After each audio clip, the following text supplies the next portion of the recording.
வணக்கம். Welcome to அன்பு channel. Friends நம்ம வீட்ல முதலா வந்து நெல்லிக்காய் மரம் வந்து காய்ச்சிருக்கு. அதுதான் வந்து நான் கையில வச்சிருக்கேன். நம்முடைய கிராமத்து வீட்டுக்கு போயிருந்தோம். வெளியில இருந்து பார்க்கும்போதே மரம் ஃபுல்லும் காய்ச்சிருந்துச்சு. ரொம்ப மகிழ்ச்சியா இருந்துச்சு. ஆஹா! மேல உச்சியில காய்ச்சிருக்கே எப்படி பறிக்குதுன்னு நெனச்சு கேட்டா ஓப்பன் பண்ணி பார்த்தா, முள்ள வந்து தொங்குற வாது ஃபுல்லுமே காயா இருந்துச்சு. காய் வந்து சிறுசா இருக்கா, பெருசா இருக்கான்லாம் யோசிக்கல. டக்குன்னு பறிக்க ஆரம்பிச்சுட்டேன் பார்த்த உடனே. ஏன்னா, இப்ப காய் பெருக்கட்டும் அப்படின்னு விட்டுட்டு போனோம்னா, அடுத்து வந்து பார்த்தோம்னா நமக்கு சொந்தம் கிடையாது இந்த காய். ஏன்னா, இங்க இருக்க பசங்க ஃபுல்லும் பறிச்சு சாப்ட்டுருவாங்க.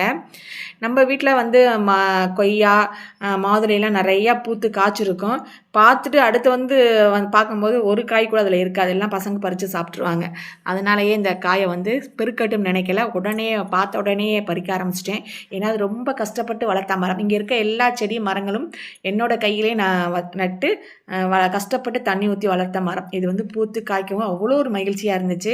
நம்ம வீட்ல வந்து பார்த்தீங்கன்னா, கார்ப்பரேஷன் வாட்டர் தான். தொட்டி ஒரு ஆள் உயரத்துக்கு தொட்டி கட்டி விட்டுருக்கோம். என்னோட ஹஸ்பண்ட் உள்ள இறங்கி தண்ணி மோந்து குடுப்பாங்க. நான் வாங்கி வாங்கி ஊத்துவேன். எப்படியும் ஒரு 30, 40 குடம் தண்ணியாச்சும் எடுத்து எல்லா செடிகளுக்கும் ஊத்துவோம். அப்படி தண்ணி எடுத்து ஊத்தி வளர்ந்த மரம் பூத்து காய்க்கவும் ரொம்ப ரொம்ப மகிழ்ச்சியா இருந்துச்சு. டக்குன்னு காய் ஃபுல்லும் பறிச்சுட்டேன்.